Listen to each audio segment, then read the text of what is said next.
દરેક નાગરિકને ગૌરવપૂર્વક જીવન જીવવાનો અને એના માથે છત હોય એ મૂળભૂત અધિકાર આપ્યો છે।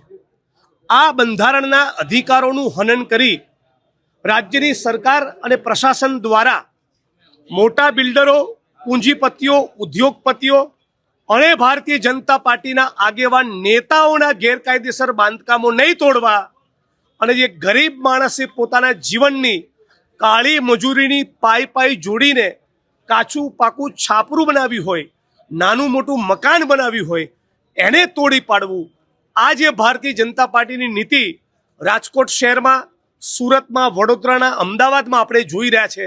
કોંગ્રેસ પાર્ટી એની વિરુદ્ધમાં છે।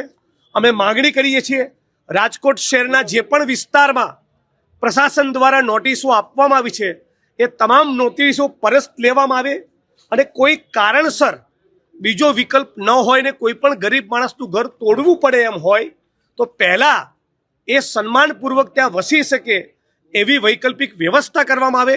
એ વૈકલ્પિક વ્યવસ્થામાં એમને શિફ્ટ કરવામાં આવે, એ પછી જ ગરીબ માણસનું મકાન તોડવું જોઈએ।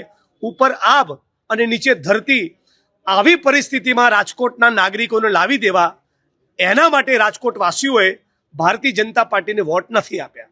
એટલે મેં કોંગ્રેસ પાર્ટી તરીકે માગણી કરીએ છીએ, રાજકોટ કલેક્ટર સમક્ષ આજે રજૂઆત કરી છે, કોઈ પણ સંજોગોમાં ગરીબ માણસને એના આશિયાના, એના ઘર, એના મકાનથી બેદખલ કરવામાં આવે નહીં અને 1% કેસમાં પણ કોઈનું મકાન તોડવાનું થાય ભવિષ્યમાં તો યોગ્ય વૈકલ્પિક વ્યવસ્થા આપવામાં આવે અને ભારતીય જનતા પાર્ટીના નેતાઓના અને પૂંજીપતિઓના જે ગેરકાયદેસર સ્ટ્રક્ચરો છે પહેલા એને તોડવામાં આવે। સમગ્ર ગુજરાતમાં ભારતીય જનતા પાર્ટી જે છે એ પોતે એક પ્રકારે જોવા જઈએ તો ડિમોલિશન જે છે, દાદાનું બુલડોઝર આ દરેક જગ્યાએ જે દાદાનું બુલડોઝર ફરી વળી છે એ ગરીબોના ઝૂંપડાઓ પર ફરે છે।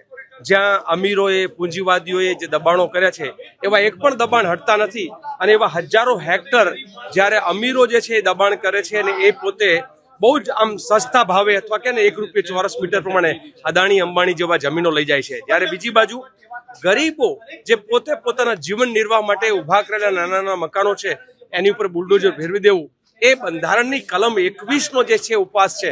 આપણા દેશના બંધારણે દરેકને જીવવાનો અને રહેવા લાયક મકાનનો અધિકાર આપેલો છે। સરકાર ક્યારેક જરૂરિયાત હોય તો આવા મકાનોને જે હટાવી શકે, પણ બંધારણની અંદર સુપ્રીમ કોર્ટનો ચુકાદો છે કે જ્યાં સુધી વૈકલ્પિક વ્યવસ્થા ન થાય ત્યાં સુધી આવા કોઈ પણ ગરીબના મકાનો ઉપર બુલડોઝર ફેરવી શકાય નહીં। જ્યાં સુધી કાનૂની કાર્યવાહી કરી અને પૂરતો અવકાશ આપી અને પુનર્વસન વૈકલ્પિક વ્યવસ્થા આપ્યા સિવાય આવા બુલડોઝર ફેરવી જ ના શકાય। પરંતુ ગુજરાત જે છે એ માત્ર ને માત્ર ગરીબોના મકાનો ઉપર બુલડોઝર ફેરવો અને અમીરોને મજા કરાવો એવી આ સરકાર છે। સવાલ એ થાય કે આપણે સરકાર શેના માટે બનાવીએ છીએ?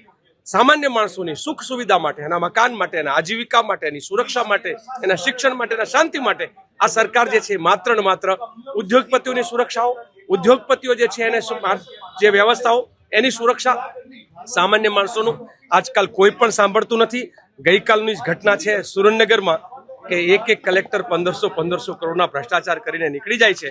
આવા ભ્રષ્ટાચારી તંત્રના કારણે ગરીબો જે છે એના મકાનો તૂટે છે અને આ મકાનો તોડવા પાછળનું સમગ્ર ગુજરાતમાં 1 લાખથી વધારે મકાનો તોડવાનો જ્યારે ટાર્ગેટ છે ત્યારે ગરીબોએ, વંચિતોએ એના માટેની જે સંવેદના હોય એવા લોકોએ આગળ આવવાની જરૂર છે।